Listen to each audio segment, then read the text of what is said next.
Maka di sini ada keterangan bahwa yang dimaksud adalah sunnah dalam Islam berarti dia adalah perkara yang sesuai dengan syariat dan sunnah Rasulullah, bukan perkara bid'ah. Bukan perkara bid'ah.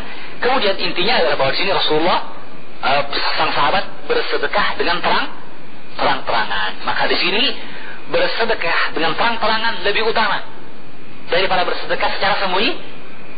Mengapa? Karena menggugah orang lain untuk bersedekah. Ya, maka jika ini tujuannya, maka tidak mengapa insyaallah. Ya, bukanlah bentuk riya atau sum'ah. Seperti kejadian sahabat yang lain, Malik bin Al-Huwairits, ketika ia bersama para sahabat Nabi yang lainnya, sekitar 10 orang sahabat Nabi, mereka ingin saling mengingatkan akan salat Rasulullah sallallahu alaihi wasallam. Maka berkatalah Malik bin Al-Huwairits, sahabat Nabi, "Inni la usalli bikum wa ma uridu shalah." Sesungguhnya aku akan salat untuk kalian dan tidaklah aku inginkan salat yang wajib. Usalli bikum kaifa yusalli Rasulullah sallallahu alaihi wasallam. Aku akan salat bagaimana cara Nabi melaksanakan salat. Kemudian dia pun salat sunnah ketika itu, ya, sambil ditonton dan dilihat oleh sahabat Nabi yang lainnya. Apakah dia melakukannya dengan riya? Tidak. Karena niatnya pengajaran. Niatnya untuk mengingatkan dan mudzakarah, saling murojaah, saling mengingatkan akan cara salat Rasulullah sallallahu alaihi wasallam, kan? Seperti Rasulullah pernah salat pula dan naik ke atas mimbar, ya kan? Apa kata beliau setelah salatnya? Innama fa'altu dzalika lita'lamu salati. Aku lakukan salat di atas mimbar tidak lain agar kalian mengetahui tata cara salatku. Jadi Rasulullah salat lillahi ta'ala, tapi di sisi yang lain juga untuk mengajarkan cara salat beliau. Demikian pula tadi Malik bin Al-Huwairits salat lillahi ta'ala, tapi juga sekaligus saling mengingatkan di antara para sahabat. Subhanallah. Ya, kita lihat bagaimana para sahabat Nabi yang mereka hidup bersama Nabi, kan? Toh masih saling mengingatkan akan cara salat Rasulullah. Ya. Maka ini membangun semangat kita untuk terus mempelajari perkara salat Nabi sallallahu alaihi wasallam. Ya, mungkin kita mengatakan, masalah salat itu masalah mudah, gampang, ya. Satu malam selesai kita pelajari, ya kan? Ya, itu mungkin dalam praktisnya memang bisa, gitu ya. Tapi untuk dasarnya, dalilnya, keterangannya, ya, maka tentunya kita tidak berputus asa tetap mempelajari cara salat Rasulullah sallallahu alaihi wasallam. Kalaupun kita telah pernah dapatkan pembahasannya, sudah pernah mengetahui dalil-dalilnya, maka tidak mengapa untuk kita saling mengingatkan kembali, ya.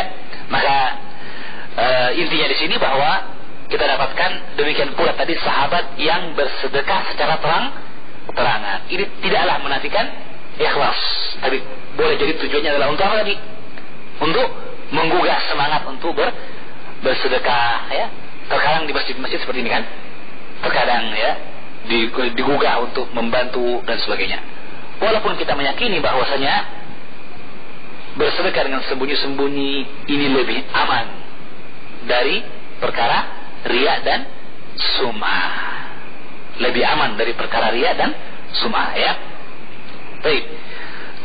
Sekarang jika ini diketahui, maka Syekh Al-Albani rahimahullah ta'ala kemudian menjelaskan kepada kita secara rinci tentang bentuk-bentuk bacaan surah-surah apa saja yang dibaca oleh Rasulullah dalam solat-solatnya. Maka dalam bab yang khusus tentang apa-apa yang dibaca oleh Rasul dalam solatnya, maka disebutkan di sini bagaimana Rasulullah memilih ayat-ayat atau surah-surah dalam solatnya.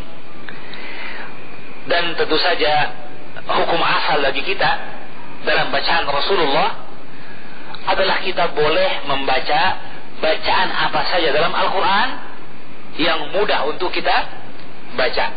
Faqra'u ma tayassara minal Quran, kata Allah. Dan Rasulullah mengatakan dalam hadis musii'u salatihi, hadis orang yang keliru salatnya hingga diperbaiki, beliau mengatakan summa qra' ma tayassara minal Quran, ma tayassara minal Quran.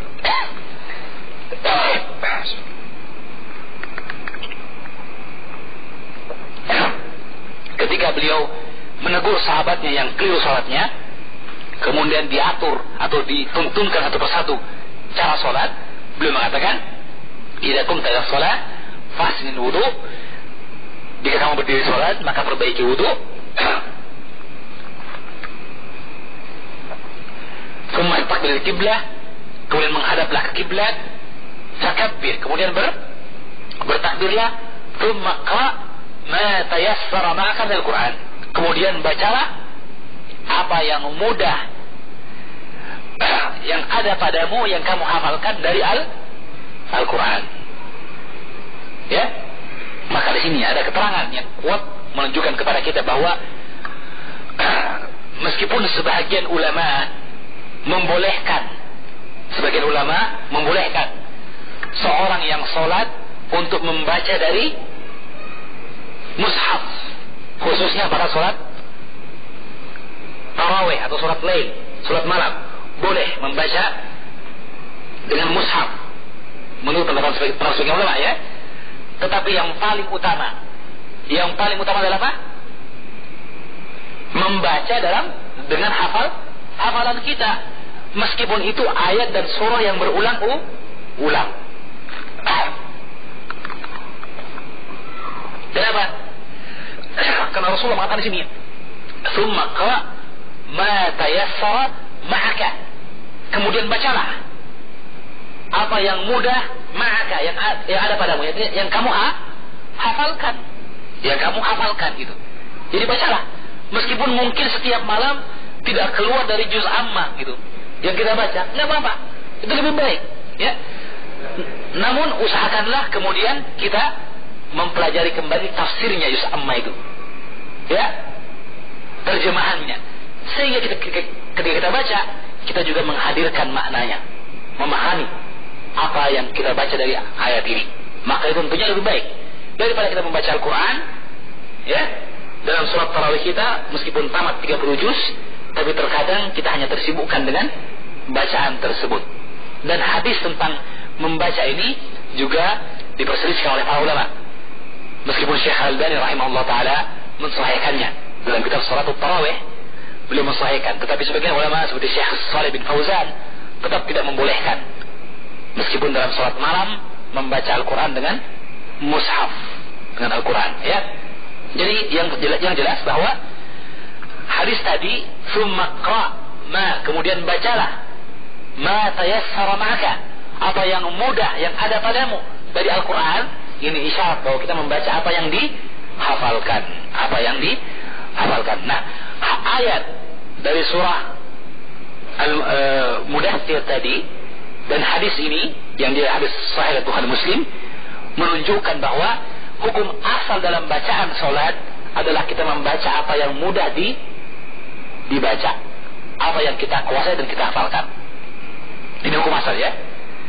Tetapi ini bukan berarti bahwa kita tidak perlu atau tidak usah melihat bacaan Rasulullah dalam salatnya. Tidak perlu juga kita lihat. Untuk kita lihat bagaimana kadar bacaan Rasulullah dalam salat tersebut, ya, berapa panjang kira-kira, sehingga kita pun menjadikan itu dasar dalam bacaan kita, ya. Sisi yang lain adalah bahwa barang siapa membaca surah-surah tersebut dengan niat mencontoh bacaan Rasulullah sallallahu alaihi wasallam, maka dia mendapatkan pahala tahsi, pahala mencontoh dan mengikuti suri teladan Rasulullah sallallahu alaihi wasallam. Pahala tahsi, pahala mencontoh dan mengikuti suri teladan Rasulullah sallallahu alaihi wasallam. Meskipun dikatakan bahwa sah dengan membaca surah yang lain, ya. Jadi ada dua faedah tadi, ya. Ada dua faedah. Apa yang pertama tadi? Apa faedah yang pertama tadi? Ya. Artinya mengapa kita harus tatkala disebutkan membaca surah apa saja itu boleh dalam sholat, asalkan dia Al-Quran ya, bukan terjemahan Al-Quran, apalagi tafsir Al-Quran. Kalau ada orang yang mengatakan boleh terjemahan Al-Quran, kita tanya nanti terjemahannya bahasa apa, bahasa Bugis, bahasa Mandar, atau bahasa Indonesia, ya kan? Ini tidak benar. Yang benar membaca Al-Quran dengan lafal Al-Qurannya, yang dia kalamullah, ya kan? Nah sekarang, kalau cukup atau boleh membaca surah apa saja, apa faedah dari pembahasan tentang bacaan Rasulullah dalam setiap sholatnya? Ada dua tadi kita syaratkan. Apa itu?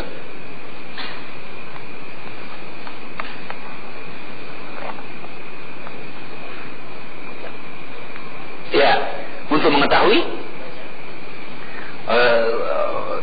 hanya sekedar info saja ya, mengetahui bacaannya, tidak kan? Untuk mengetahui apa? Ya, mendapat pahala kalau kita ikuti, pahala ta'assi, pahala mencontoh, ya. Seperti misalnya kita dapatkan dalam sholat Jumat, Rasul membaca Sabbisma rabbikal a'la dan hal ataka haditsul ghasyiyah. Juga dalam sholat Id, ya, beliau membaca surah ini. Maka kalau seorang imam membaca bacaan ini dengan niat mencontoh bacaan Rasulullah, tentunya tidak wajib kan? Tidak wajib, sunnah. Dia lakukan, maka dia mendapatkan pahala mencontoh Rasulullah sallallahu alaihi wasallam. Subhanallah, ini faedah yang pertama. Kita balik saja ya. Faedah yang kedua, mengetahui kadar atau panjang bacaan Rasulullah sallallahu alaihi wasallam. Oh, Rasulullah kalau sholat Jumat kadang baca ini. Oh iya, baca ini. Kalau sholat subuh baca ini. Oh, kadarnya begini, ya. Sehingga kita tahu, oh, kita kalau ternyata misalnya ada variasi, kadang Rasulullah baca pendek, kadang juga panjang. Seperti dalam sholat maghrib misalnya, maka kita pun boleh melakukan bentuk variasi tersebut, ya. Kadang baca surah Al-A'raf sholat maghrib misalnya, ya. Tentunya ini agak memberatkan, ya. Karena tapi Rasulullah dalam hadis sahih Bukhari, karena yaqra'u bit-tulat-tulayain, membaca dengan salah satu di antara surah yang paling panjang dalam Al-Quran, itu surah antara surah Al-A'raf atau surah Al-An'am, disebutkan oleh para ulama, ya. Maka di sini Rasul membaca dalam sholat maghrib. Jadi kadang maghrib dipanjangkan. Ya, ada faedah di sini kan, bahwa boleh baca ini. Meskipun mungkin kita baca yang kebanyakannya bacaan yang qisarul mufassal yang pendek-pendek, ya. Karena apa? Melihat keadaan jamaah gitu, ya. Itu tidak mengapa tentu saja. Tetapi ingat, dengan bacaan Rasulullah bitulat-tulayain tadi, dengan bacaan surah Al-An'am atau surah Al-A'raf, menunjukkan kesalahan sebagian orang ketika menganggap sholat maghrib itu waktunya sedikit sekali, sehingga kalau begitu kita tidak boleh baca panjang-panjang, ya kan? Sampai kadang tidak memberi kesempatan kepada orang yang mau sholat qabliyah maghrib. Padahal qabliyah maghrib itu pun disebutkan dalam hadis Nabi, sallu qabla al-maghrib, salatlah sebelum maghrib, salatlah sebelum maghrib, salatlah sebelum maghrib, bagi yang mau. Tentunya bagi yang mau, tidak boleh dipaksakan. Tapi tentunya itu berarti kita berusaha tetap memberikan peluang kepada orang untuk sholat qabliyah tersebut. Tentunya waktunya bagi yang qabliyah maghrib tidak juga panjang, ya, karena dia sedikit saja. Tetapi intinya ada kesempatan untuk itu. Dan boleh pula membaca dalam sholat maghrib bacaan yang kadang agak panjang, tidak mengapa, ya. Sampai Rasulullah selesaikan surah Al-An'am. Subhanallah, ya. Menunjukkan kepada kita bahwa ini merupakan satu bentuk tuntunan akan bacaan Rasulullah, ya. Sehingga kita tidak buru-buru mengingkari orang yang mungkin tiba-tiba membaca agak panjang bacaan sholat maghribnya, dan mengatakan sudah keluar waktu nantinya, sudah masuk isya nantinya, ya. Tentunya kita lihat contoh Rasulullah, karena sholat Rasulullah adalah sholat yang paling sempurna, dan beliau telah bersabda, sallu kama ra'aitumuni usolli, sholatlah seperti kalian melihat aku sholat, ya. Tetapi tentunya tetap dengan menjaga keadaan jamaah, melihat. Jadi keadaan jamaah, ya. Jadi ini perkara yang kedua. Perkara pertama adalah jika kita ikuti dengan niat mencontoh Rasulullah, dapatkan pahala mencontoh Rasulullah. Yang kedua, kita tahu variasi dari bacaan Rasulullah sallallahu alaihi wasallam. Kadarnya berapa ayat, ya? Panjang bacaannya bagaimana? Ya. Baik. Jadi kalaupun kita ganti dengan surah yang lain, meskipun boleh surah yang pendek atau yang panjang sekalipun, tapi kita paling tidak mencari surah-surah yang mendekati panjangnya. Ya. Wallahu a'lamu bissawab. Ya.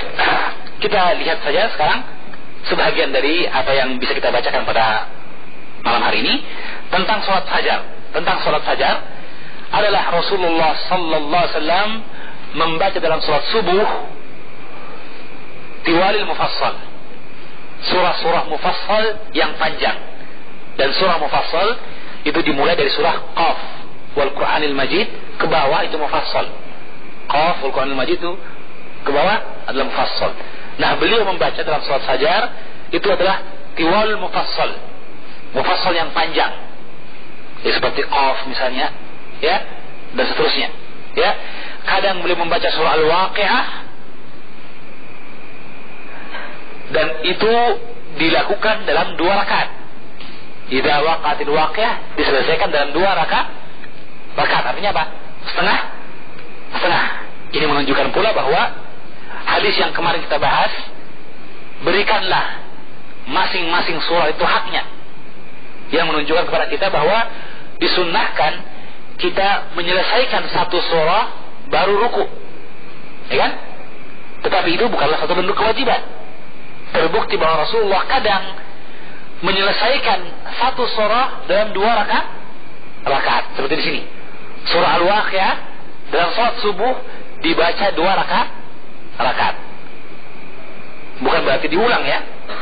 Bukan Al-Waqi'ah sampai selesai rakaat pertama, kemudian Al-Waqi'ah sampai selesai lagi pada rakaat kedua. Tidak. Tapi dibagi setengahnya. Jelas, ya? Baik. Ini bacaan Rasulullah. Al-Waqi'ah.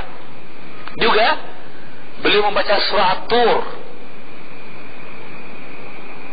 dalam salat subuh pada Hijjatul Wada, pada haji penghabisan. Jadi ini dalam keadaan safar.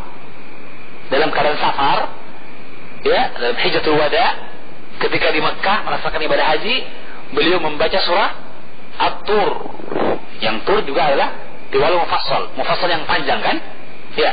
Dan biasanya keadaan musafir, keadaan yang butuh keringanan, butuh untuk kita ringkaskan, menunjukkan tidak mengapa kadang memperpanjang bacaan. Dan memang hukum asal salat subuh adalah panjang, berdasarkan sabda Nabi dalam hadis yang sahih, asfiru bis subhi fa innahu a'zamu lil ajri. Beliau bersabda, asfiru bis subhi, agak merah-merahkanlah dengan salat subuhmu karena lebih besar pahalanya. Agak merahkan maksudnya apa? Bacalah dari subuh, waktu terbitnya fajar, sampai bacaannya warna merah awan itu, isfirar. Karena semakin panjang bacaan, semakin besar pahalanya di sisi Allah Subhanahu wa ta'ala, ya. Kemudian kadang pula beliau membaca surah Qaf wal Qur'anil Majid, ya. Pada rakaat pertama juga kadang beliau membaca idza syamsu kuwirat. Bahkan dalam sebuah riwayat beliau membaca surah idza zulzilatil ardu zilzalaha dalam 2 rakaat 2 kali. Ya, maksudnya jadi rakaat pertama salat subuh belum membaca idza zulzilatil ardu zilzalaha. Pada rakaat kedua diulang lagi idza zulzilatil ardu zilzalaha, menunjukkan tidaklah mengapa mengulangi bacaan surah pada 2 rakaat. Ini hadisnya riwayat Abu Daud dan Al-Baihaqi dengan sanad yang sahih. Demikian kata Syekh Al-Albani. Ya. Maka hadis ini menunjukkan kepada kita bolehnya pengulangan surah, dan pengulangan ini secara sempurna dari awal sampai akhir, meskipun itu pada salat wajib, apalagi salat sunnah, apalagi sholat malam misalnya, maka tidak mengapa kita mengulang bacaan surah kita. Faqra'u ma tayassara minal Quran. Bacalah apa yang mudah yang engkau hafalkan dari Al-Quran. Ya. Kemudian kadang beliau pun membaca Qul a'udzu birabbil falaq dan Qul a'udzu birabbin nas ketika safarnya. Jadi sholat subuh ketika safar beliau membaca Qul a'udzu birabbil falaq dan Qul a'udzu birabbin nas. Ya. Maka subhanallah, kita lihat bagaimana variasi dari bacaan Rasulullah sallallahu alaihi wasallam. Maka tentunya kita boleh mencontoh dari bacaan manapun yang dibaca oleh Rasulullah sallallahu alaihi wasallam. Tetapi cara yang paling tepat adalah kita menyesuaikan dengan keadaan dan memperhatikan keadaan jamaah. Ya. Jika misalnya keadaan jamaah, sebahagian jamaah kita tahu betul bahwa setelah sholat subuh ada tugas yang harus dia kerjakan, ada pekerjaan yang harus diselesaikan, maka hendaknya kita tidak memperpanjang bacaan sampai warna merah ada di langit gitu. Ya. Kenapa? Karena adanya orang yang hendak melaksanakan hajatnya tadi. Ya. Maka itu kita jaga. Jangan sampai karena kita panjang bacaan akhirnya dia tidak lagi menghadiri sholat jamaah. Ya kan? Seperti kejadian Mu'adz bin Jabal yang kita bahas dalam pertemuan yang kemarin, ya kan?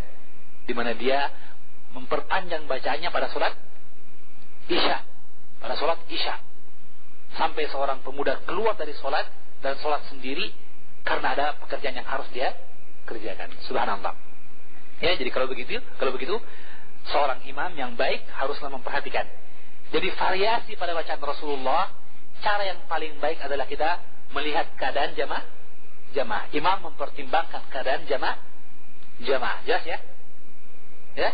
Jadi bukan berarti bahwa karena sholat itu adalah ibadah kepada Allah, kalau begitu pokoknya kita sholat saja. Ya. Orang mau mengomel di belakang, ya kan? Jamaah pada lari semua, tidak penting. Yang penting kita sholat. Ya. Sholat itu kan kita berharap kepada Allah. Harusnya kita mau diatur oleh Allah. Allah kita besarkan. Kalau begitu tidak usah lihat orang lain lagi. Tidak benar ya. Ya. Betul memang sholat yang kita agungkan hanya Allah subhanahu wa ta'ala. Tetapi sesungguhnya Islam datang dengan kemudahan dan tidak memberat-beratkan. Ya kan? Nah kalau begitu kita haruslah seimbang dalam melaksanakan syariat ini. Dan tentunya cara yang paling tepat adalah melaksanakan sunnah Rasulullah. Dan di sini Rasulullah mencontohkan kepada kita bacaan yang bervariasi. Kadang panjang, kadang pendek. Walaupun hukum asal sholat subuh adalah dia agak panjang. Dalam keadaan hadir, dalam keadaan tidak bepergian, sholat yang paling panjang dari sholat Rasulullah adalah sholat subuhnya. Setelah itu sholat duhur. Ya. Adapun sholat yang paling ringkas adalah sholat asarnya, kemudian maghrib. Ini kita dapatkan dari keterangan para ulama. Wallahu a'lamu bishawab. Kemudian surah yang lain, kita selesaikan surah Fajar ini. Surah yang lain yang beliau baca adalah surah Ar-Rum dan Yasin. Juga surah Al-Mu'minun, beliau baca ketika di Mekah dalam surah subuhnya. Juga surah As-Saffat. Juga pada hari Jumat, subuh Jumat, beliau membaca pada rakaat yang pertama surah Sajdah, Alif Lam Mim Tanzil. Ya. Dan pada rakaat yang kedua, hal ata 'alal insani hinun minad dahr, atau al-insan atau ad-dahr. Ya. Dan adalah beliau memperpanjang pada rakaat yang pertama dan memendekkan pada rakaat yang kedua. Ini sifat salat Rasulullah, panjang bacaannya dan jenis-jenis bacaannya. Saya kira cukup sampai di sini. Sebelum kita tutup, ada pertanyaan mungkin dari jamaah? Tidak ada ya? Dan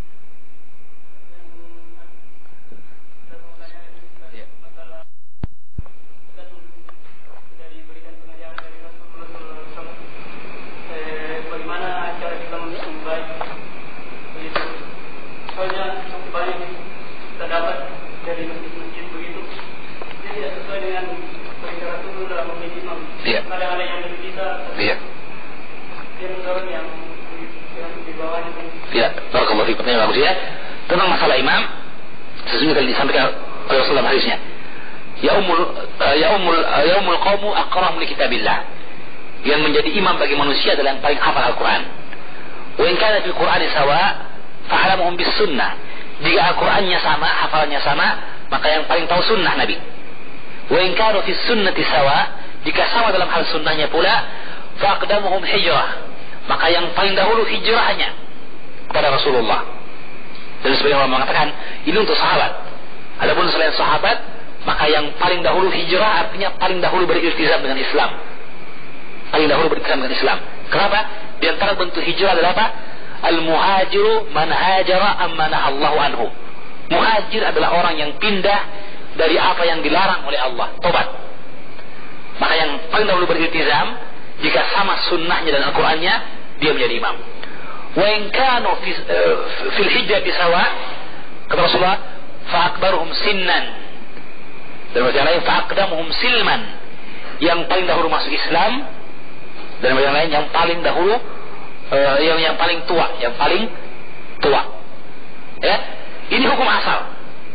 Setelah itu beliau mengatakan, wala ya'ummul qaumu wa hum lahu karihun. Dan janganlah dia mengimami satu kaum yang mereka benci pada sang imam. Wala ya'ummu al-qaumu fi darihi.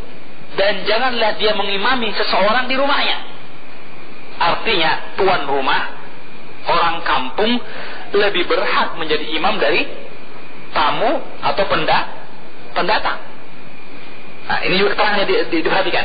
Sehingga dengan demikian, bahwa sekali lagi hukum asal dari pemilihan imam seperti yang tadi.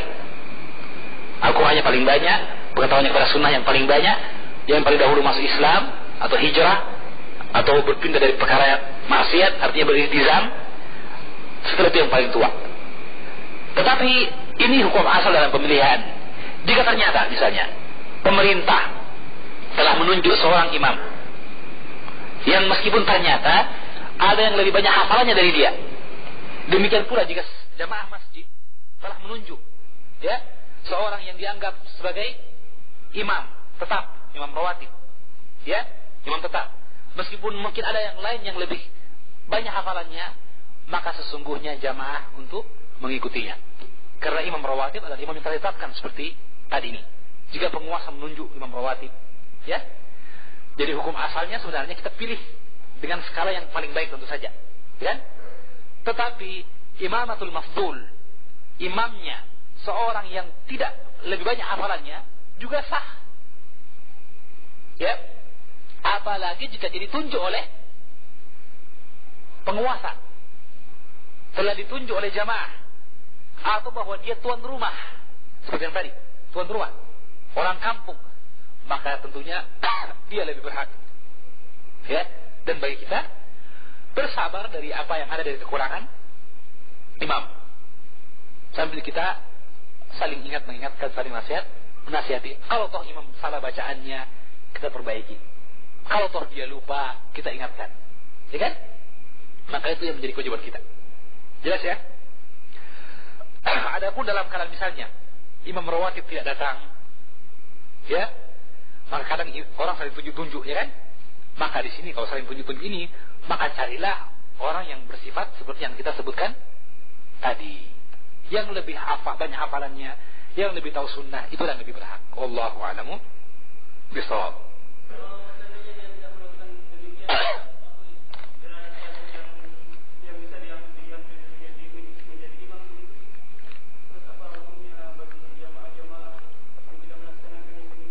Nah, jika jamaah tidak melaksanakannya, maka sesungguhnya mereka telah melalaikan sunnah Rasulullah dalam penunjukan imam. Satu sisi. Sisi yang kedua, jika ternyata ini sampai membawa bentuk kelalaian,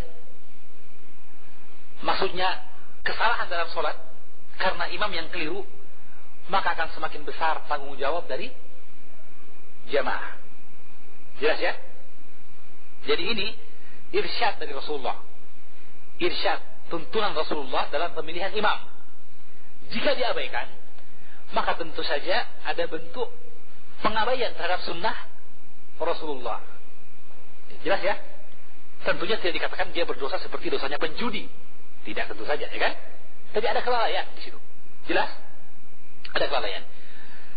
Kalau ternyata kelalaian ini menyebabkan adanya kesalahan dalam sholat, misalnya sudah kita bahas dulu tentang masalah sholat, di mana imam yang dipilih ternyata imam yang ketika takbiratul ihram dia membacakan takbirnya, memanjangkan takbirnya, Allahu Akbar, yang dia kesalahan, ya kan? Yang para ulama sampai membahas dalam kitab fikih, kesalahan ini membatalkan sholat imam dan jamaah. Bahkan sang imam perlu ditanya, jika dia meyakini bacaannya ini, maka dia terancam dengan kemurtadan. Karena Allah, dipanjangkannya Allah dalam bahasa Arab adalah bentuk istifham, menanyakan, apakah Allah Maha Besar? Itu maknanya. Ini dalam, bukan saya yang bilang, ini perkataan dari Imam Ibnu Hummam, ya, disebutkan oleh Syekh Masyhur Hasan Salman dalam kitabnya Al-Qaul Mubin fi Akhtal Musallin. Dia kumpulkan perkataan para ulama dalam kitab fikih yang menunjukkan kesepakatan tentang batalnya sholat orang yang memanjangkan hamzahnya dalam Allah. Allah. Adapun kalau Allah lamnya yang dipanjangkan Allahu Akbar atau Allahu Akbar, maka para ulama mengatakan sholatnya tidak batal, tapi ada dosa bagi sang imam ketika membacanya. Tapi kalau hamzahnya ada bentuk istifham di situ, menanyakan, apakah Allah Maha Besar? Kan tidak benar ini. So, Allah pasti Maha Besar. Sampai dikatakan bahwa jika dia yakin akan bacaannya seperti itu dan telah diingatkan, imamnya murtad. Subhanallah, naudzubillah min dzalik. Kesalahan yang kadang dianggap remeh kan? Disepelekan. Nah, kalau sampai seperti ini kesalahannya imam ditunjuk oleh jamaah atau penguasa, maka kelalaiannya bukan lagi kelalaian mengabaikan sunnah, tapi juga kelalaian yang menyebabkan salahnya sholat jamaah. Maka perlu diganti. Apa boleh buat? Dilaporkan kepada penguasa sang imam, ya, dan diminta untuk adanya penggantian jabatan, ya, kudeta maksudnya di sini, ya. Apa boleh buat? Bukan masalahnya kalau sholatnya sendiri yang salah tidak jadi masalah, tapi kesalahan imam bisa mengantarkan kesalahan jamaah. Maka manusia harusnya apa? Kalau dalam hal ini Pak Imam harusnya siap untuk dikoreksi, ya, dan dia bisa menerima dengan lapang dada. Kenapa? Daripada mungkin menurut dia tidak apa-apa, tidak salah lagi, ya. Kalau begitu silahkan di belakang saja, dan orang yang diharapkan bisa memperbaiki sholat jamaah menjadi imam, ya. Jadi ini yang bisa terjadi kalau diabaikan sunnah Rasulullah Sallallahu Alaihi Wasallam. Tapi kalau diabaikan, dipilih orang yang tidak begitu tahu sunnah, tapi tertunai, alhamdulillah, ya. Ada orang lebih hafal Al-Quran, tapi dia ditunjuk. Orang ada yang hafal 30 juz, sedangkan dia cuma hafal juz 30 misalnya, ya. Dia diangkat jadi imam dan bacaan sempurna, alhamdulillah, tidak jadi masalah, sah sholatnya jamaah, tidak apa-apa, ya. Yang penting jamaah saling mengingatkan. Kalau imamnya lupa mungkin dia ingatkan, tidak jadi masalah, sah. Jika telah ditunjuk, disepakati, sah. Wallahu a'lamu bissawab. Ya.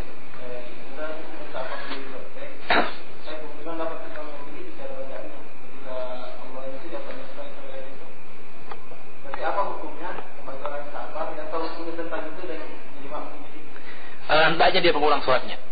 Dia mengulang sholatnya atau dia mencari jamaah. Jadi mendengar bacaan imam seperti ini, dia bubar dan sholat, mencari jamaah yang lain. Wallahu a'lam bishawab. Kenapa? Karena ini keterangan dari para ulama kita tentang masalah bahayanya bacaan takbir ini. Takbir ini bacaan yang besar, ya kan? Allahu Akbar. Kadang orang menyepelekannya, padahal dia lafal yang agung. Allahu Akbar, kalimat yang sering disebutkan oleh kaum muslimin, yang pastilah Rasulullah telah berikan contoh yang sempurna tentang bacaan Allahu Akbar itu. Sampai beliau mengatakan, jika kamu sholat, ya, menghadaplah ke kiblat, kemudian fakabbir. Dan beliau mengatakan, waqulu Allahu Akbar. Ucapkanlah Allahu Akbar, bukan Allahu Akbar, bukan juga Allahu Akbar. Tidak. Tuntunannya Rasulullah seperti ini. Maka jangan sampai kita kemudian ingin memperbaiki sholat kita, tapi berlebih-lebihan yang justru merusakkan sholat kita, bahkan sholatnya jamaah. Ya, semoga Allah memberikan petunjuk kepada kita dan kepada jamaah-jamaah serta imam-imam yang lainnya. Amin rabbal alamin. Saya kira demikian, sudah cukup saya kira, karena waktu isya sudah masuk. Ya, yang benar dari Allah Subhanahu Wa Taala, yang salah dari saya dan dari syaitan. Allah dan Rasul pasti. Subhanakallahumma wa bihamdika asyhadu an la ilaha illa anta astaghfiruka wa atubu ilaik. Wa sallallahu ala nabiyyina Muhammadin wa ala alihi wasallam. Bacaan Rasulullah